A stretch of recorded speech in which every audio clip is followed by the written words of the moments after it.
Good morning, and welcome to the Cyber Smart Morning News Update. With the always evolving world of cyber threats and defense, you need a source you can trust. FBI retired Special Agent Darren Mott guides you through today's intricate cyber landscape and brings you the latest headlines and insights and what it means to you. Let's dive into today's cyber news. Good morning, friends. Monday, January 6, 2024. This is the Cyber Smart Morning News Update. I'm your host, retired FBI Supervisory Special Agent Darren Mott. As always, I thank you for taking the time to download, listen, pass along the information you hear in this podcast to others so that we can protect the world that we live in. As I'm sure you know, I've said it many times, my two passions here in the world are besides my family, let's be honest, besides my family, are education and cybersecurity. Blending those two things so people can understand the threats targeting them so they can assess their risk and then proceed wisely online. This particular episode, I only have a couple articles I want to talk about because I want to spend a little more time on a couple of them just to kind of dig deep into it a bit. Still, within the 15-minute time frame, probably won't dig into it a whole lot as I'd like to, but I'll announce a podcast modification, sort of, not for this podcast, but for one of my other podcasts coming up here in a bit. Let's get right into it. Cybernews.com, Stephanie Schappert reporting, U.S. sanctions Chinese security firm behind the Flax Typhoon threat actors. A Beijing-based cybersecurity company said to be behind the Chinese state-sponsored Flax Typhoon threat group is sanctioned by the U.S. Treasury Department on Friday. The Treasury's Office of Foreign Asset Control said the company Integrity Technology Group, Incorporated, is behind multiple cyber attacks against organizations within the U.S. critical infrastructure sector dating back to 2021. Now that's a bad statement because there is not a critical infrastructure sector. There are multiple national critical infrastructure sectors, but whatever. Okay, I'm going to quibble on reporters' information, but anyway, the attacks have been publicly attributed to a malicious state-sponsored cyber group known as Flax Typhoon, a known threat group busted by the FBI last September for running a massive botnet of over 260,000 breached devices worldwide, with over 100,000 found in the U.S. Now, let's be honest, they didn't really bust the group. No one was arrested, but the infrastructure was compromised, I guess. Malicious Chinese actors continue to be one of the most active and persistent threats to U.S. national security. No kidding. That's quite a statement there. But anyway, so according to the FBI, the botnet was controlled and managed by Integrity Tech, used to carry out malicious activities such as distributed denial of services, among other things. Now, the thing here to understand is, if we remember last week, there was an article that Chinese actors had compromised the Treasury Department, specifically the Office of Foreign Asset Control, this specific group. Why? They want to see what the U.S. is doing politically to disrupt their activities so that they can use that information and make changes. Because, okay, let's say Integrity Tech is now on the OFAC list, meaning companies are forbidden by law in the U.S. anyway to do business with these companies. You can't, if you do business with this company and you're a U.S. company, you can no longer do that. You'd be in violation of this particular, it's not really a law per se, but this particular entity.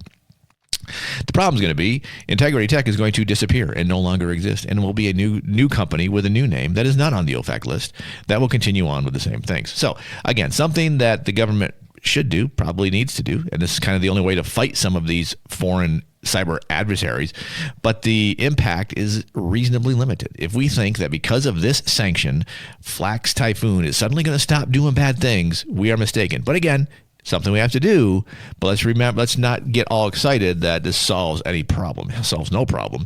It just moves the problem somewhere else. But hey, it's what it's the only thing government can do, right? The Treasury Department, not really a law enforcement entity, so kind of the best they can do to kind of help with this, but it is what it is. We will see more things like this with limited impact going forward. But again, try to do something. New HIPAA cybersecurity rules pull no punches. This is from darkreading.com, Nate Nelson reporting. Healthcare organizations of all shapes and sizes will be held to a stricter standard of cybersecurity starting in 2025 with new proposed rules, but not all have the budget for it. Now, that's an interesting statement because if they're proposed rules, that doesn't mean they're in place. So will they be held if the rules don't go through? Whatever. Okay, I'm nitpicking subheadline, but whatever. An unmitigated revamp of healthcare cybersecurity is coming in 2025, and experts warn that the compliance burden for organizations will be steep. And that's probably the problem, right? You're going to put all these regulations on companies that are already working on thin margins. Can they afford it? Well, I'll be honest, it's probably not a bad thing that this is happening. Hopefully it's reasonable. Well, let's kind of dig into this a little more. Last week, the U.S. Department of Health and Human Services, via its Office for Civil Rights, proposed a long-awaited update to the security rule, which is part of HIPAA. The 400-page working draft is as serious as its length, which suggests, with extensive new requirements for providers, plans, clearinghouses, and their business associates. What they're trying to do is protect health information, electronic health information. So, since the beginning, HIPAA has always been the best yet insufficient regulation dictating cybersecurity for the healthcare industry. Quote, there's a history of the focus being in the wrong place because of the way HIPAA was laid out in the mid-1990s, said Errol Weiss, Chief Information Security Officer of the Healthcare Information Sharing and Analysis Center, Health ISAC. At the time, there was a big push to transfer medical and health records to the electronic medium, and with the advent of the HIPAA regulations, it was all about protecting patient privacy but not necessarily securing those records. So the problem here is HIPAA came about thinking, hey, we just need to protect people's information. We need to do that by sticking it online. That was the idea, among other things. And clearly it shows not to be the case, because now healthcare entities all over the country, all over the world, are getting targeted by all sorts of critical cyber actors to steal the electronic private health information located in these servers. So, so what they're trying to do here is create regulations to maybe protect the information more, whether it's going to stop the targeting. I mean, that's trying to reduce that risk, but we'll see. The newly proposed security rule aims to fix things up with a laundry list of new requirements that touch on patch management, access controls, multi-factor authentication, encryption, backup and recovery, incident reporting, risk assessments, compliance audits, and more. So basically what they're saying is they're looking to enforce the basics, because these are all basic things that you should be doing anyway. But I guess now, because they're saying you must really do it because it's under HIPAA, then these entities will suddenly now start to do it. Maybe they will. Who knows? I've been saying this for years. I mean, honestly, all these things, those things that they want this particular rule to do, everybody should be doing them anyway. If you don't understand how to do them, find someone who can help you with it, or at least talk you through the process of getting started with it. Because again, if you don't understand the threats, you can't assess your risk. You can't do the things you're supposed to do to stop the threats from becoming risks. So there you go. There's a bold part of this as HIPAA grows teeth. Okay. HIPAA for a long time had a kind of wide angle lens, says some guy, Lawrence Pingree, the vice president of Dispersive.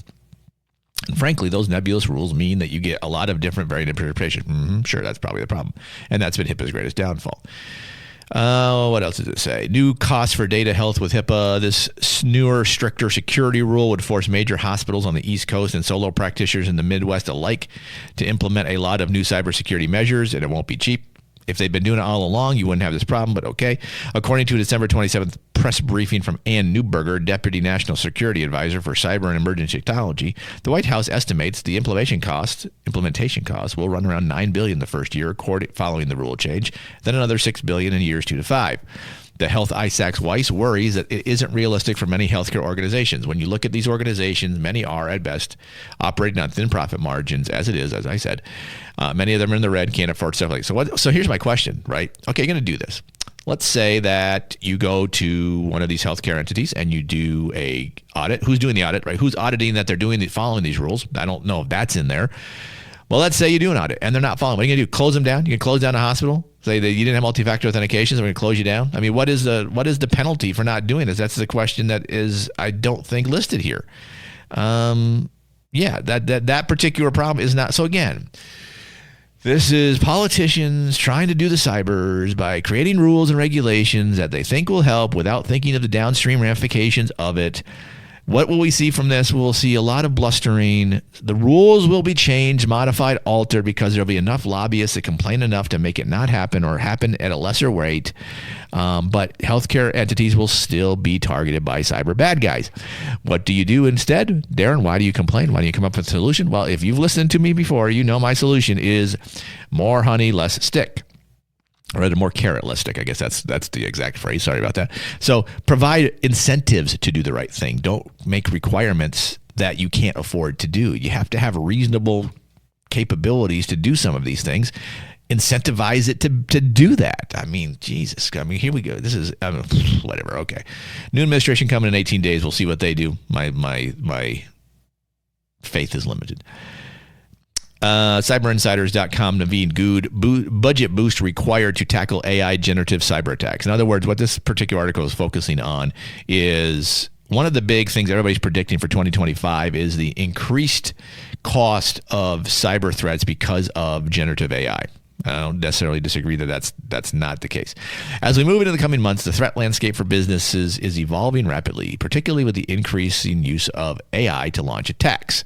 Now, AI is not really launching attacks. They're just making the attacks easier to be created, but whatever. These AI-driven attacks are proving to be highly effective, with success rates often reaching up to 80%.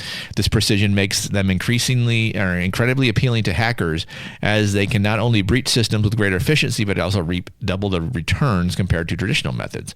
With AI at the helm, cyber criminals can refine their tactics, making it more challenging for companies to defend against the sophisticated. Now remember, let's keep in mind, these are the same attacks.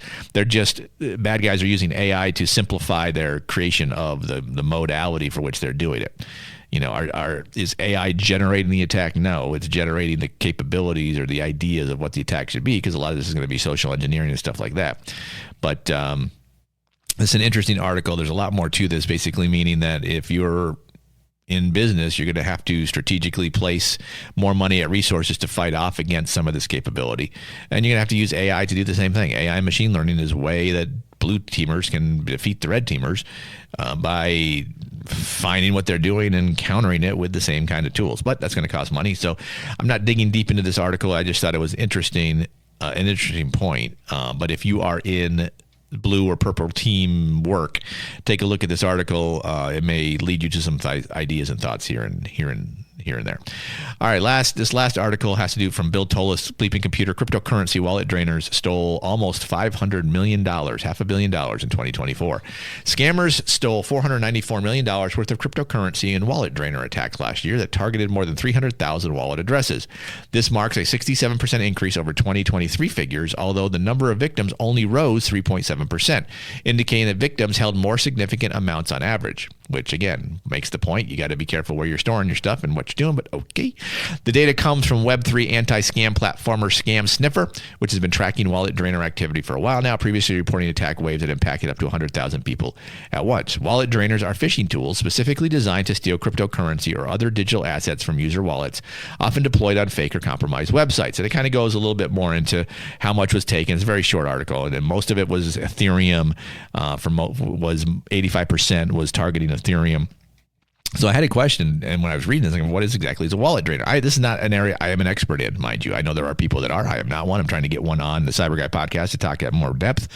But so I went to trustwallet.com and said, what is a crypto wallet drainer? So in a sense, basically, crypto wallet drainers are malicious tools or programs designed to exploit vulnerabilities in your crypto wallet, often without you even realizing it until it's too late. The attacks target the permissions you grant when interacting with decentralized applications or signing blockchain transactions, enabling attackers to access and drain your funds. Crypto drainers operate by tricking you into giving them control over your wallet. So this is nothing more than social engineering. And so, again, the key around this is make sure, be skeptical of whatever site you're on to do your crypto transaction, and make sure it's a valid. So don't just pick a site because you did a Google search to find something and go do it through that site. You have to make sure that the crypto site you're using is valid, like Coinbase and others that are legitimate crypto vendors. Don't go to Hung Wang's crypto exchange that's located in Singapore without even using HTTPS or whatever. There's lots of ways you can identify where these are, but the problem is people getting into cryptocurrency aren't very cyber savvy. They figure it out enough to get the money because they want to jump in on the next big thing, which is cryptocurrency, but they don't understand the threats targeting them, and they can't assess their risk, and they are not proceeding wisely. So if you're getting into cryptocurrency, or people getting into cryptocurrency, make them aware of this type of threat, this type of attack, because if they're not smart with what they're doing and how they're managing their cryptocurrency, they're going to lose it. My brother has cryptocurrency. He's very excited. Ripple's going up. I asked him where he's storing it. He said it's on Coinbase. I said, you need to get it off onto cold storage. And we kind of went down that route. But that's kind of the approach you have to take. Well, I'm running out of time here, and so I'm going to let you go for the rest of your day. as you go through the rest of your day, know that knowledge is protection. If you can understand the threats targeted, you can assess your risk, proceed wisely. If you've thoughts, questions, or comments, please email me, Darren@thecyberguy.com, or you can follow me on LinkedIn. Just look for Darren Mott, look for the Cyber Guy, Cyber spelled CYBUR. Happy to connect there. If you have thoughts or questions for the podcast, let me know. The Cyber Guy podcast is coming back in a couple weeks, and I'm looking for guests for that. So if you're in the cyber community and you want to talk, give me a call. Other than that, enjoy the rest of your Monday. See you again Wednesday.